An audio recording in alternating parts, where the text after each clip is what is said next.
Hello, everyone, and welcome to the Freaky Friday edition of The Rundown. I am your host, Craig DeLuz, coming at you from the left coast, behind the Iron Curtain, otherwise known as the Sierras. But as you know, I do not do this program by my lonesome. No, I try to assist every chance I get. My name is Mike Wazowski, and I'm coming to you live from the East Coast of the United States, the Free Coast. Please welcome yourself to the Rundown. If you're in the Southeast, it is the Free Coast. If you're in the Northeast, it's kind of like California. Yeah, but the further north you get, the more south you get. Also, you get up there into God's country up in Maine, and you don't want to mess with those boys up there. Don't even mention you want to come for their guns. No, I do not think that once you get up there, at least when it comes to guns, you definitely do not want to get up into day business. No, definitely not. Definitely not. That's for sure. So how are things with you today, sir? How are things going on your Freedback Friday? Well, I will share with you, I've actually been having a lot of fun. I'm going to switch over here. As you can see, something has changed just a little bit with my background. There's a little new toy that I've got here, my CERT pistol, which is a training pistol. It's actually quite phenomenal. I'm very, very much enjoying it. It's got for those of you who do not know, the CERT pistol has the little laser thingy pointed at the camera, right? It's really neat. It really helps you really work to get on target and whatnot. And I'm enjoying it because I have all my bourbon bottles set up right across from me. So I just do random draws and pick a bottle and bam, just it's anyway having a lot of fun with it.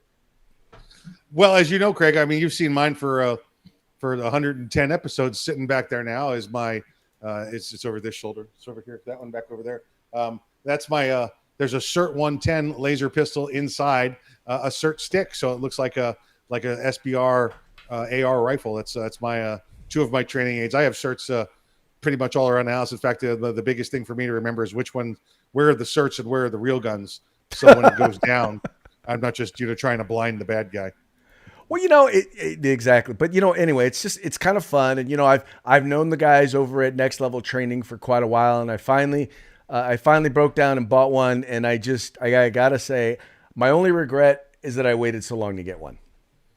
Yeah, I can't believe we went to that training event up in Detroit, and Next Level Training was represented there by they had one of their instructors, Chad, was there, and he helped teach on the range. We were up with Mr. Rick Ector in Detroit, helping to get women legally armed in Detroit. And Chad hooked you up, gave you the brother-in-law price, and made it happen. So I'm pleased that you are now part of the CERT ownership group. Right, especially in the event that we are together somewhere and I have to draw. That there's less of a chance of me shooting you in the buttocks. Yeah, exactly. What we'll have to do is see if we can. And by the way, folks, that's a hard target to miss. Well, yeah, that's a big ass right there. We may have to set it up where we can see if we can get the owner and founder there, Mr. Mike Hughes from Top Shot. If we can get him on the program here with us, might have to get him into a three-way. Ah, yes, we have to get him on to guest to be a guest host for a three-way. That would be a lot of fun. I think we can at least make the phone call. I can't speak for those guys, but we can at least make the phone call and ask. Yes, we can. Yes, we can. Well, folks, hey, let's go ahead and get into the news. And as I'm looking at my thingy back here, I can see that I actually have a spelling error, but I'm not going to sweat it if y'all are not going to sweat it. I saw that's the Czech C. I thought perhaps you were making a joke at them with the Clintons or something like that. So okay, well, tell you what, Mikey, why don't you go ahead and let the folks know what's up with this story while I try and see if I can correct my error. Correct your error. That's earned run average, by the way, is what it is. So this past week, we had the unfortunate, that we had to all see this. We watched the 13 fallen heroes come home from the car bombing or the IED. Not sure if it was a car bomb yet in Kabul, Afghanistan. 13 service members killed. I believe it was one soldier, one sailor, a Marine doc, a Navy doc with the Marines, and then 11 Marines.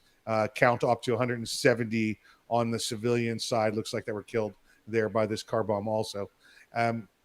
They came home. The Americans came home through Dover Air Force Base there, and the president was seen standing there, and all of these Gold Star families were standing there watching him. And every couple of moments, he just kept looking at his watch, just kept glancing at his watch. And the Gold Star family saw this, and they just became more and more outraged that it appeared as though two things happened, and there's really no other way you could have looked at it. One, you have an impatient man that is of his faculties and cares nothing about these families coming off, or two, you've got a senile man who has no idea what's going around him, and he keeps checking his watch because he really doesn't know where he is or when he is. Either way, these families were outraged, and it was pointed out. A couple of the family members released posts about it, and USA Today came out and said, "Oh no, we did a fact check. Didn't happen. That's not the way it happened." He checked his watch after all of these heroes had been escorted off the aircraft, and then they got their asses jammed up. Everybody came up with all of the videos from different sources, and finally, USA Today came back, and they didn't say, Craig, that it was false. They just said not enough information. Right. They come back and they say that it was missing context. Yeah.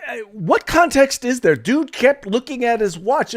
There's no context to miss. He kept looking at his watch. Now, maybe, okay, so I'm going to let's say I want to give him some credit, right? I want to, give him the opportunity to say maybe he was trying to remember like the specific moment that each casket was brought off of the plane. But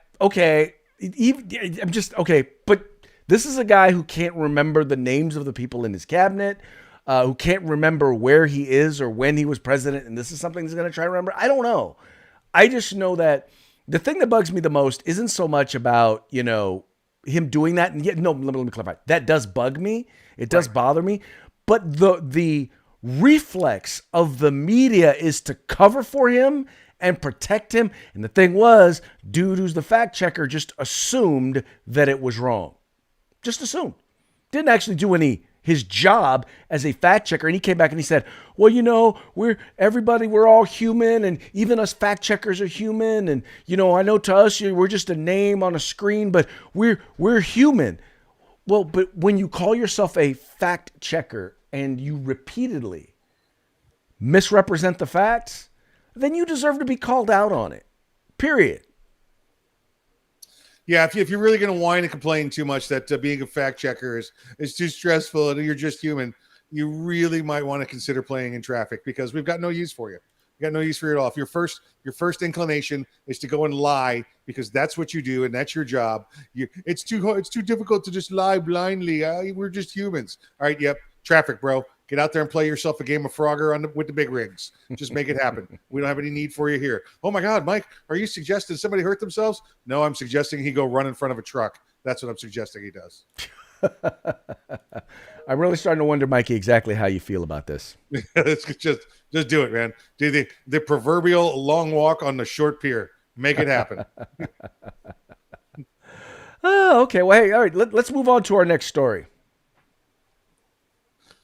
Oh boy, this is a good one. I love when people go after, when they think they know things and they try to re-explain things to us to make them believe. This is Craig. This is the retelling of the recent history, last 10, 15 years of recent history. And it clearly shows me that this author and these people over at CNN have no concept of how the Supreme Court works, let alone their job, or their procedures. This is wonderful. We just had the ruling about the Texas abortion law. And for those that want to go back and forth and argue it's Roe v. Wade, the Supremes didn't decide anything. They just sent it back to the state and said, we have nothing to contribute. The state of Texas's law was that you cannot have an abortion for anything beyond the 6-week mark.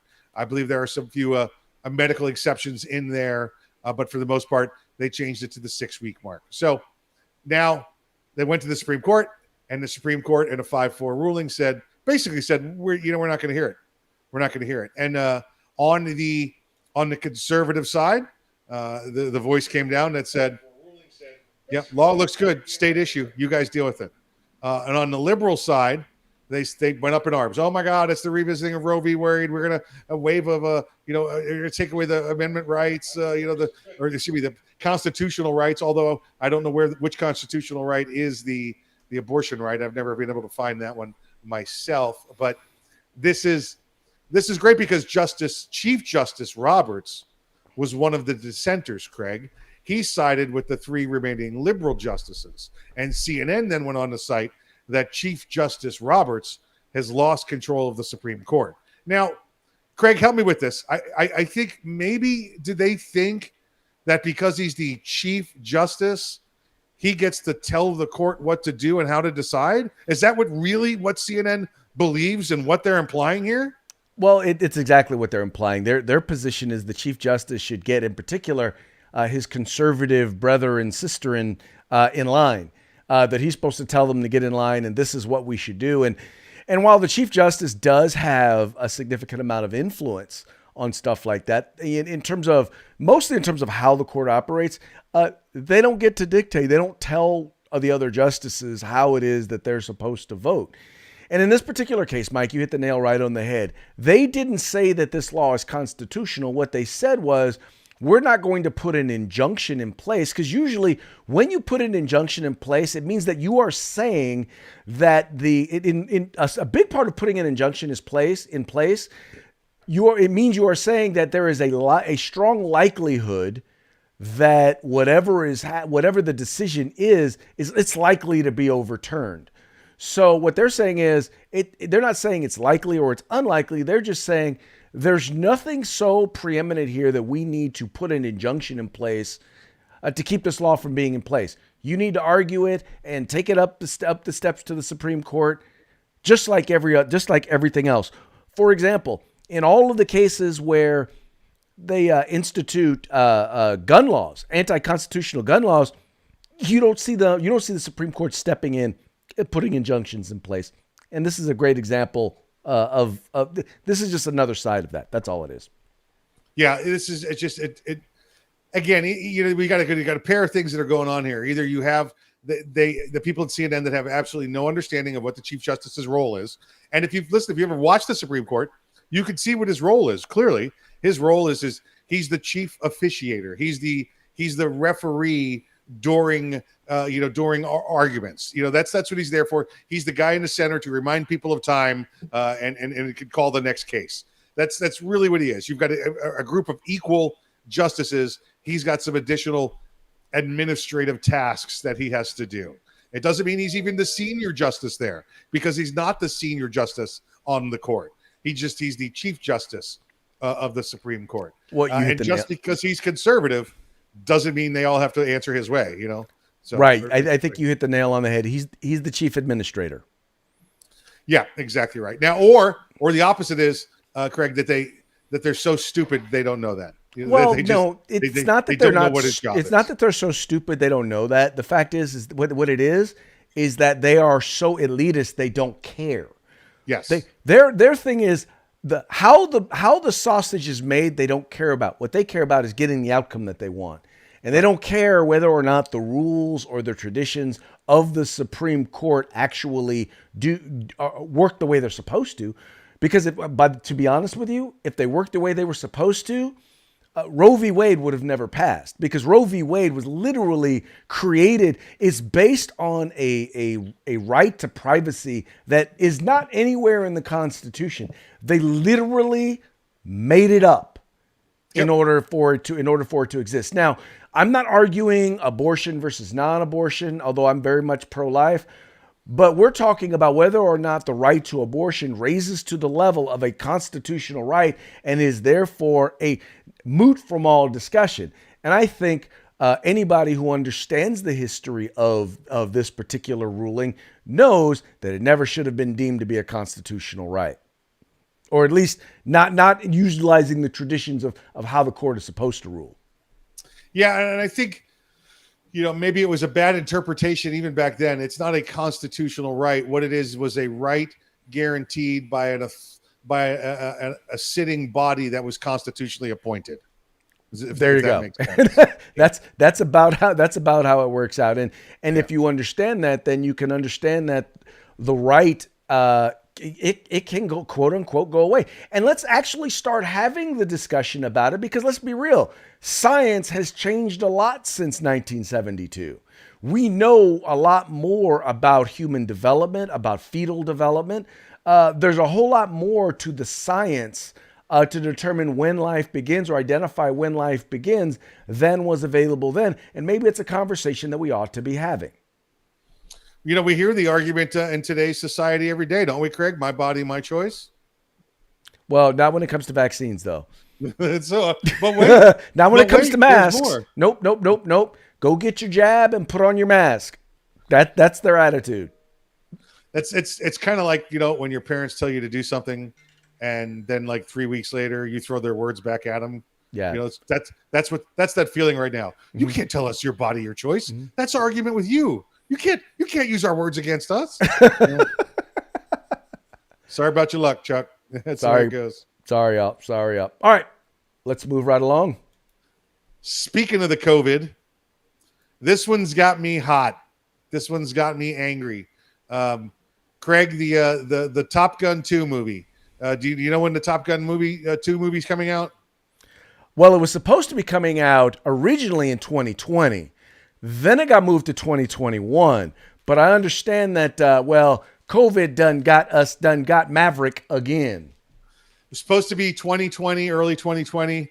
Then it was supposed to be summer 2020. Then it was supposed to be, at this point, it was supposed to be now. They pushed it back almost a year. It was supposed to be coming up on it here this Labor Day weekend. And now here we are, a couple weeks shy, and guess what? Booyah. Now it's going to be around March of next year. So here's what I've got and I think this is Paramount. Is that who's releasing this movie? And they've got a couple of the other ones, the Mission Impossible 7s and everything else going on. Yeah. You could take your movies now and shove them up your bunghole. I'm done. Listen, you're not going to find, listen, I'm a pilot, all right? You're not going to find anybody else that wanted to see this Top Gun 2 movie than me. There's everybody, Craig, you're and I age that grew up in this movie. Half the people that joined the military in the 80s and 90s were because of this movie and Stripes, all right? This movie we wanted to see. And every time you gave us another date, we just pushed it back on our calendar and we were quiet. And now that you're telling us again, well, you know what? It's because you want a payday is what you want. And you want to sit back and get all your mega billions of dollars in. And I'm telling you right now, you could take this movie and stick it up your bunghole. And I'm not going to see it until it comes out on USA Network for free with commercials. I don't care. You're never getting another one of my nickels, dimes, pennies, dollars ever again. I will make it a point to not pay for your movies anymore. I don't care what it is. Because if this is the way you're going to treat us, everybody's sitting around this country looking for a little hope, looking for a little something to do, looking to get out and have a little fun and a little freedom. And you just want to shoot us down for the fourth time? Yeah. Right. By the way, keep in mind, this is all because they want to maximize profits. Yeah. Yep. So the only way to really hit them is no, don't go to the theaters to see it. Yep. Watch it with whatever streaming service you have that you're already paying for. Watch it there. Don't spend an extra dime to watch these movies, because once again, all they care about is the profit. And so since all you care about is the profit, we will make sure you get none. And there's been other movies released. You had the Wonder Woman in '84. You had a couple other movies, that we've seen. The new Marvel movie that's out right now that are being released in theaters or been released to the couple of the online services. And I know what their excuse is going to be, Craig. Well, it's a giant cinematic film, and you got to watch it on the big screen. Have you not been to anybody's house in the last 10 years? Tell me somebody that doesn't have a 50-inch screen at their house anymore, with the full surround sound. Okay, hey. Nobody's watching it on their phones. Hey, Mike. Patrick said he's going to watch it via bootleg. There you go. I'll watch it via bootleg. Here's what I'm going to do, though. I'm going to make people pay me money to watch the movie. Right? And I'm not going to give any to them. And every 5 minutes, I'm going to stand up and go, crash and burn, Paramount. Crash and burn. Hey, I also want to give a shout out to Amy Lucas. Amy Lucas of Stilettos and Steel is tuning into the program. If you guys missed the interview with her, go back through the videos. She was we met Amy at the Detroit event Phenomenal shooter. If you're there in Michigan, she's a phenomenal trainer. Pew, pew, pew. SWAT team leader. The first ever SWAT team leader I ever met, anyway. So I was impressed. The first thing that I did, we started doing as soon as we found out she was SWAT team leader. We started doing the theme to SWAT. Dun Yeah, yeah, dun yeah, we dun. did. No, I'm sorry, that's the wrong one. Oh my god. Craig let us know it wasn't the first SWAT team leader he's had a crush on now. Oh, it's the first SWAT team leader you've had a crush on. No, you. I said you. Oh, no. Not the first SWAT team leader you've had a crush on. Well, you First one I told ever me you met, worked with dude. Shamar out there. I Look, was hey. just yeah. Hey, He's an he is attractive kind man. of pretty. He's an attractive man. Wait, I think I'm on the wrong side. I think I must be on the other side because I'm looking. Hello to Marshall, hello to Superfan Susie, and hello to Dirty Lou. They're signed in watching us right now too. So, Nice. yeah. And also want to say hello to Fiber Optic watching us on YouTube. Thank you, sir. Thank you, sir, for tuning in. Yeah, so we got a race. I got watching Marshall, Superfan Susie, and Dirty Lou. Let's see if they send some comments over. Go right ahead. By the way, folks, if you are watching us on anything but the rundown, so if you're watching us on Arms Room Radio, if you're watching us on California Republican Assembly, CRA TV, or 2A News, if you want to compete, if you want to be a part of Freedback Friday, you got to kind of go to the rundown. So that's either 2A News Rundown on Facebook, or you can find us on YouTube. Just look up the rundown.us and you'll find us on there. But that's where you need to be commenting if you're watching us. And by the way, while they are switching over, tell them what they're going to have an opportunity to win if they're a winner today. A year's supply of turtle wax. No, you're wearing this year. You get this show. You get an 80% AR lower receiver. Non-firearm at this point. 80%. Craig, I believe I handed it to you. There it is. That's what they'll be getting. A nice 80% lower receiver. We mailed one to Craig just to see if the California DOJ was going to show up at his door or not. And it does not appear as though they have. And yes, they are legal in California as long as when the time comes that I am ready to convert it to a firearm, I have to call and get a serial. I have to go and apply. I have to get a serial number and go through a background check before I do so. So just so y'all know, you're all still allowed to do home builds in California. You just got to make sure that, that you, one, build it in compliance with California law. And part of that is making sure you get the serial number, go through the background check before you do so. So those of you outside of California, get to know whatever the law is in your state regarding them. I know in some places they're actually just flat out banned. You're not allowed to do it. But I'm telling you, in Cali, you can. There you go. You got your marching orders there, Cali. All righty.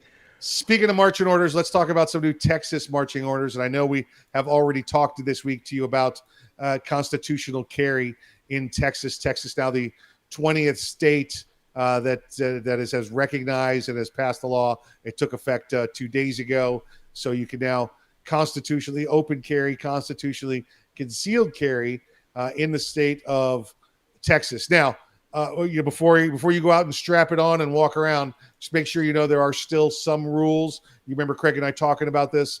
There was some compromise with Texas. They got constitutional carry passed, but there's still a couple places that are restricted. So make sure you do your due diligence. Reach out to your local state organization. Reach out to your local state representative and find out from them. Or just look it up online and do your best. Again, due diligence. The part we want to talk to you about this, though, is we told you before that there are some law enforcement out there that see open carrying of firearms as a threat because many law enforcement, depending on where they came from, were taught that any visible firearm was a bad firearm. Well, it's almost as if he heard us. Chief Garcia there of Dallas Police Department, he never fails to disappoint, and he's done so in a great way again this week.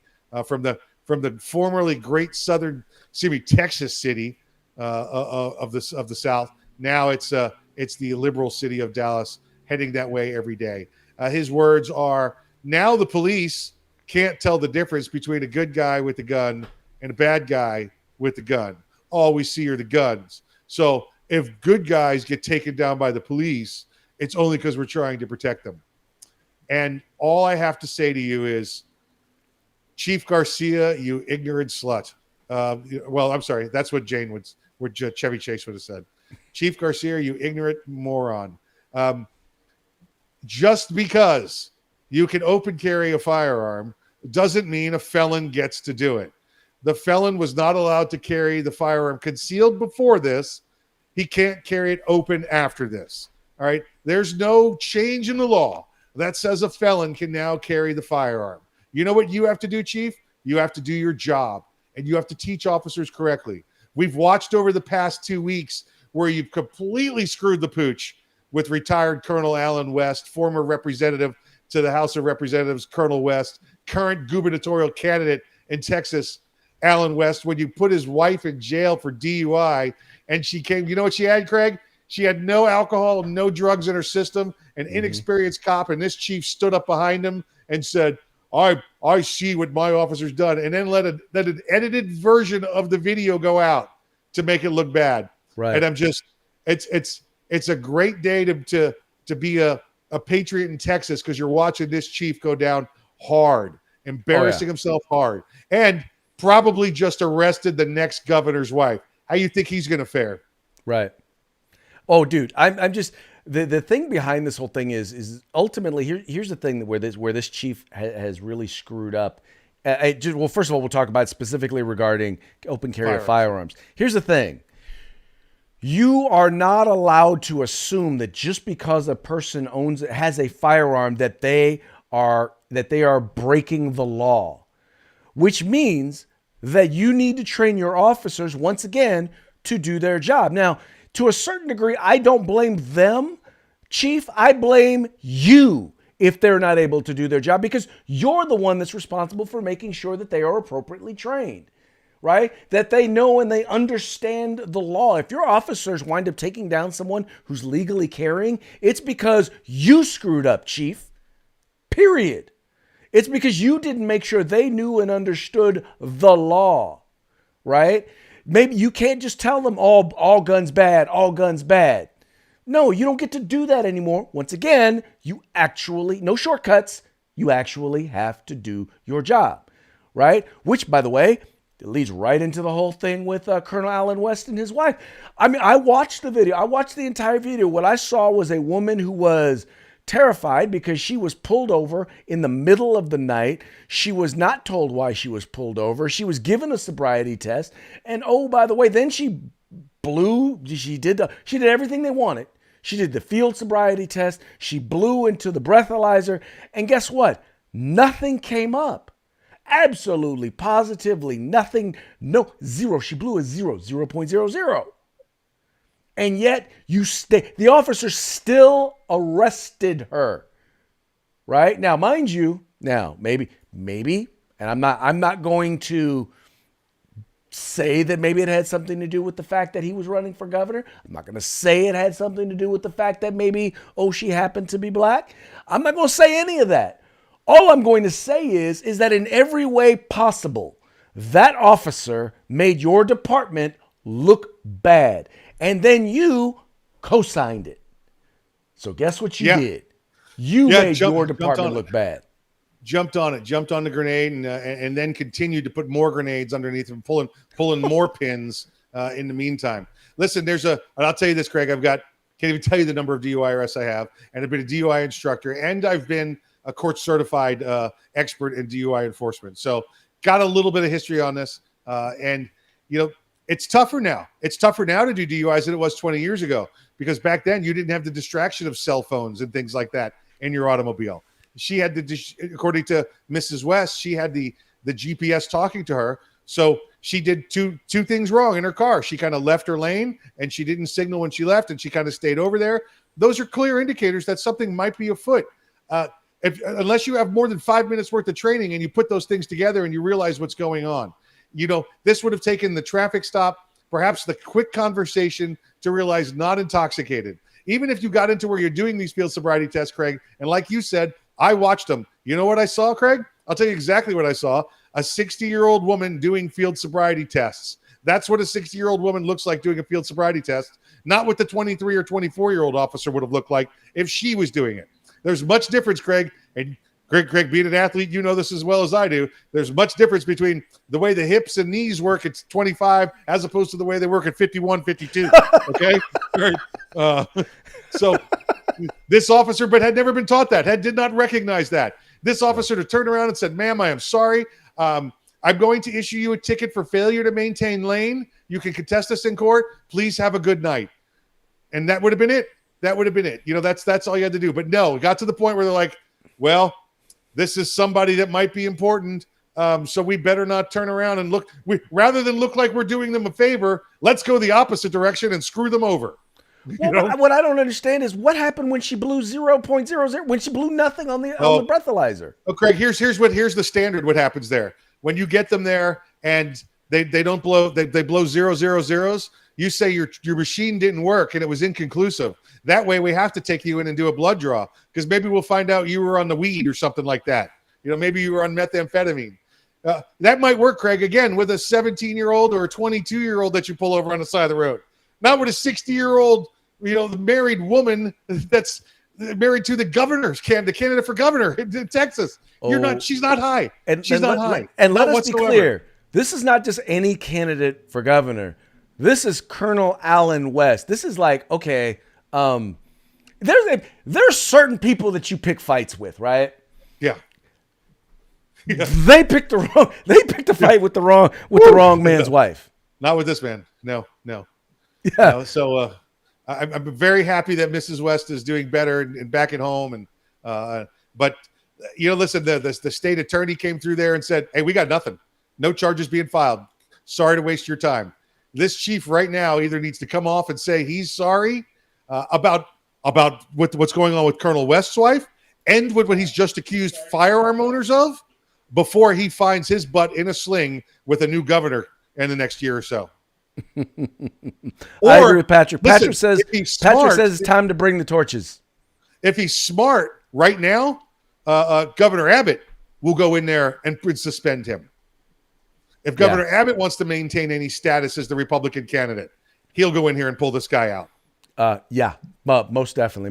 But anyway, folks, I'm sorry. I know we got kind of sidetracked on that conversation, but I think it is relevant, and I think that the conversation about what happened with Colonel Allen West's wife is exemplary of exactly what we're talking about. We're talking about open carry. It's like, look, this is the law. This is your job. This is how you're supposed to conduct yourself. Right. And I'm sorry, Chief, but you screwed the pooch. Yep. You do, and we're blue supporters. Right. It hurts to say it, but you know what? I support that officer. She made a mistake. She hasn't received the proper training. The tone of that agency has clearly gone out wrong. Right. He's the problem. All right. He's the problem. All right. This is a clear problem of, listen, my baseball team ain't winning and it's my manager's fault. It is. Well, but here's my concern. My concern now is with statements like this is that if there's an incident in the Dallas Police Department or in the Dallas Police Department and someone winds up shooting a legally armed citizen, he's trying to lay the groundwork to circle the wagons and protect an individual that I'm not saying they will break the law. I'm saying maybe they did, maybe they didn't. Instead of doing an actual factual investigation, they're going to operate from the, well, dude shouldn't have had a gun mentality. Yeah, listen, those cops there in Dallas, 90% of them are hard chargers, constitutional supporters. Yep. Everything else. You've just got another 10% there that happen to be, politicians are swept up into liberalism that's going on.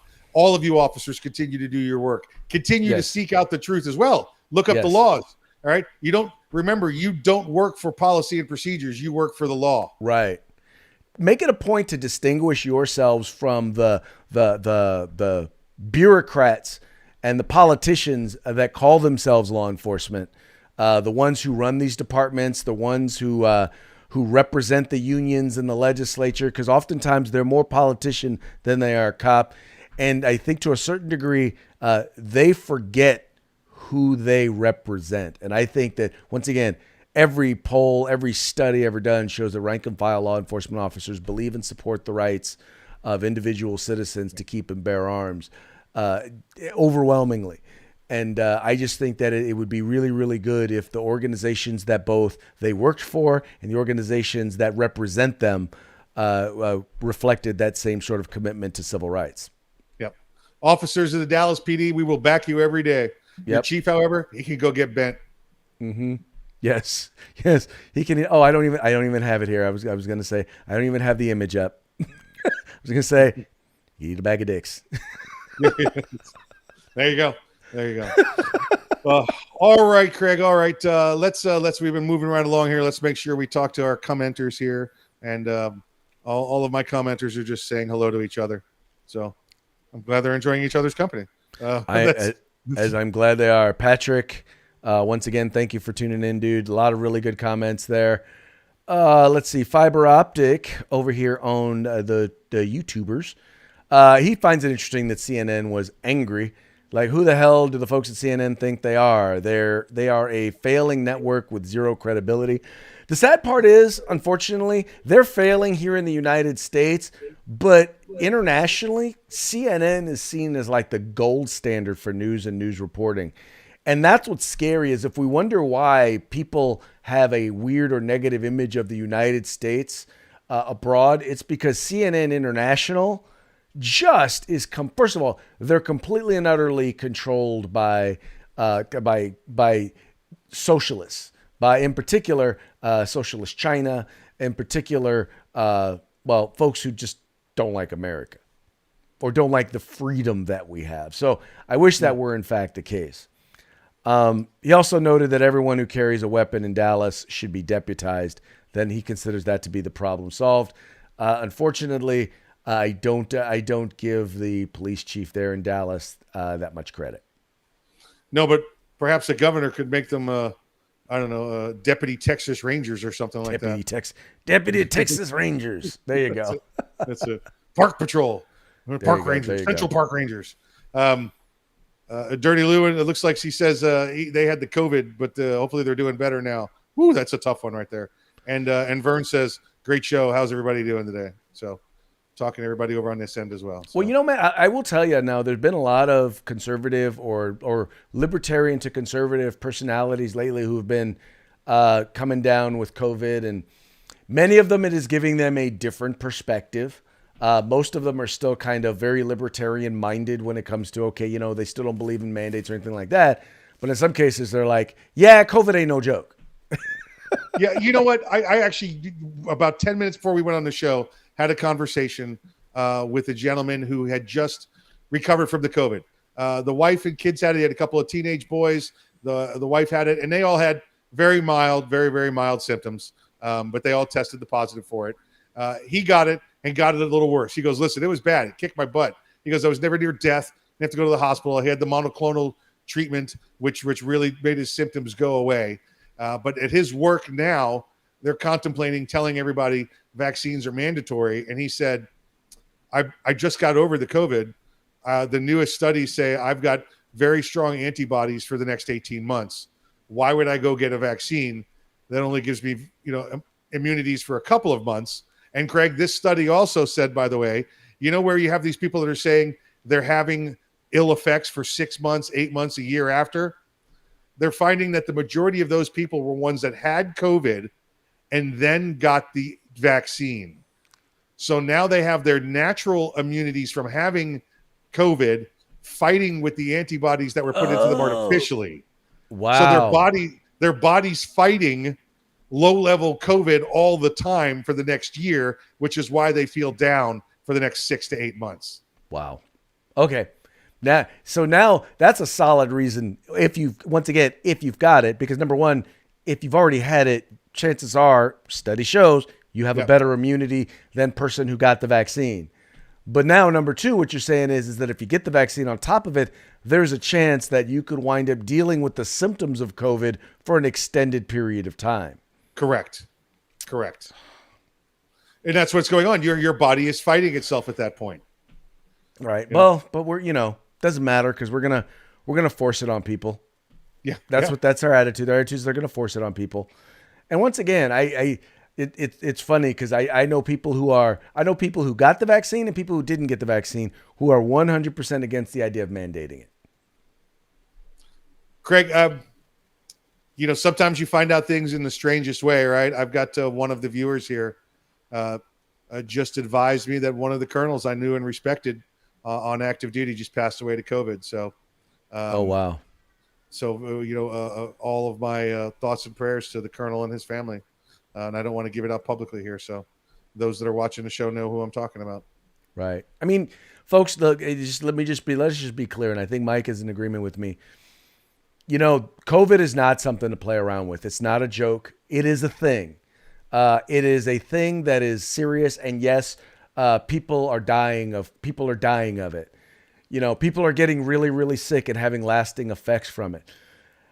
Having said that, it's like any other disease or issue that we're dealing with or we're going to deal with throughout our life, and we have to take in all of the objective information that we can. We need to then consult with the people who we trust to help us make medical decisions and make decisions that are best for us and for our family. Right? That's how adults do it. We call it adulting. But don't sleep on it and act like it's nothing serious, because it is. And recognize if you're Yeah. recognize if you're at risk. Listen, I've got another friend of mine who's got it right now, and luckily a doctor we all know sent him the proper meds in time. But this guy has he's overweight, he's getting up there in years, he's got diabetes, and thought he didn't need it. I'm like, what, are you kidding me? You should have been the first in line for the vaccine. Just because you think you're healthy doesn't mean you're healthy. Let's start checking some blocks here, okay? Well, exactly. I mean, if you are young and 20 years, if you're a young, healthy 20-year-old athlete, for example, you notice you never hear about anybody in the NBA or in the NFL or Major League Baseball dying of COVID, right? You notice that because they're tip-top condition, they're young. Yep. I mean, the risk factors for them are different. I have one guy who's a good friend of mine, and I love him to death. But I'm not going to love you to death. You know what I'm saying? But I'm like, they keep spouting back this, well, it's got a 99.97% survival. I'm like, no, that's for someone who's young and healthy. I'm like, you're older, you're obese, you have asthma, you have all of these other things. I'm not saying you have to get the vaccine. I'm saying that should factor in to your decision whether or not the vaccine is something you need to seriously consider. Yeah. And folks, do it. Just, listen, again, do your own research. And every day, I've just told you about another study that came out. Do your research every day. If you made your mind up yesterday, at least once a week, make sure you check the new stuff that's coming out. And you know what? That's the thing that I will tell you that I appreciate about him is at least, the data is always changing. The thing that makes me mad with the experts is they don't want to admit that they don't know, right? That the data is always changing depending on the variants, depending on a bunch of different stuff. And so, always be willing. And I will tell you right now, I'm always open and willing to change my mind. If I see data that says that the vaccine is evil and bad, I'm going to say, don't get it. If I see data that says it is 100%, there's no possible way that anything bad could happen, but it's going to protect you from the bubonic plague, I'm going to tell you to get it. Or I'm going to recommend that you get it. But in the end, I'm still going to say, do your own research. That's it. Do it. You would do it for everything else, Some of you out there spend a lot of time, more time researching what sort of firearm or what sort of ammo you're going to purchase next, or what sort of bourbon you're going to purchase next than you do decisions about your own health. I'm almost out of this one here. It's the Mellow Yellow bourbon one, that one right there. So Mellow Yellow bourbon. I got to get it's from Haven Hill. So I've got to get another batch of that. No. Buffalo Trace Distillery. Buffalo Trace. Yellow corn. It's a mild yellow corn. Nice. Sweet yellow corn bourbon. So, yeah. That is a very nice one. I'm definitely going to have to look at that. So, dude, it's time for us to get on to our parting shot. Do it. Let's do it. All right. So, when they come, so we have a foolproof plan, right? So, those of you who are in states where there's a danger that they're going to come for your guns, like California or New York or New Jersey or Hawaii, we have a foolproof plan for you. All you got to do is tell them when they come to get your guns, all you got to do is tell them you donated them to the Taliban. I gave to the Taliban. No. Yeah, I guess we all lost a significant number of firearms in a boating accident. Now you can walk on the water on firearms. But so now they all went to the Taliban. Ma'am, we're here for your guns. I'm sorry, I donated them all to the Taliban. Do you have a 4473? Yes, the president has it. The president has it. Yeah, he's got all my 4473s and class 3 paperwork. Yes, he does. Exactamundo. Exactamundo. So just keep that one in your pocket. Just let them know. Yeah, no, we've already turned it. We've already turned them over to the Taliban. Or at the very least, look, my thing with law enforcement, I keep telling people, look, when it comes to exercising my Second Amendment rights, all I want from my government is for them to give me the same sort of firearms that they gave to the Taliban. Yeah, I'd love to. I don't even need 660,000 of them. I'll take 3. I'll take 3. I'll take 3. And 1 helicopter, please. One It doesn't even have to be a gunship. I'll take a transport. I mean, I know how to arm up a gunship, so that'll be right. Benita says hello. Thank you. Appreciate you both. And a shout out to Captain Florida, our great Governor DeSantis. Exactly. So, Mikey, all right. So, what do you think, man? Do we have a winner for today?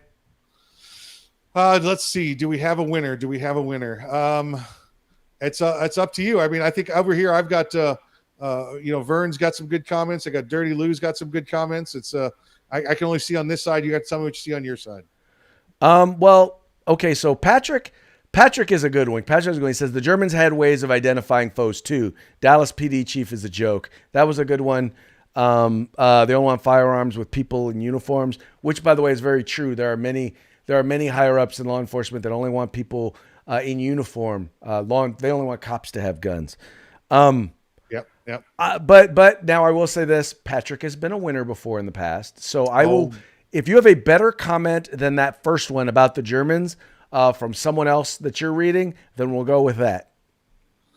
This one here says, "Was it over when the Germans bombed Pearl Harbor?" So, okay, probably. He gets it for the Stripes reference. Who was that? That was. I'll even give him one better. I'll give it to him for the Blues Brothers reference, which is wrong too, Craig. It's Animal House. Oh, maybe it was a Top Gun reference. I don't know. Reno 911. It's just okay. So in comedy movie references, I would have totally bungled that one. Yeah, you did. Did you say bunghold? Bungled. Oh, okay, gotcha. Totally bungled it. All right. All right. So who was that? Who won? I'll go with Dirty Lou then. Lou. Dirty Lou is the winner. Oh, Show Dirty Lou. I don't want to know why they call him Dirty Lou. I'm not asking. My Dirty Lou. I'm not asking. All right. Well, that's it. That's it for today. Well, folks, that's going to be yes. That is it for today's episode. We really appreciate you guys tuning in. We appreciate you guys being a part of the conversation. We have a good time every day, both before and after the program, having these conversations, and we just appreciate that we can include you guys in the combo. Yeah, it's great to have everybody here with us. It's great to be here with everybody else. So thanks for joining us. Make sure you like, share, subscribe, and we hope to see you on. Well, Craig, you know what? I think we should talk about this. Are we having a Monday show? It's a holiday. It is a holiday, but it's Labor Day. I'm gonna let you decide. I'm good either way. Okay. I'll let you know about 2:45 on Monday. Sounds like a plan, sir. Sounds like a plan. Everyone, stick around, take care. Watch the news feed, folks. We'll let you know if we're going to be here Monday. More than likely, we'll be here. Like, share, subscribe. Epstein didn't kill himself. See you all next week.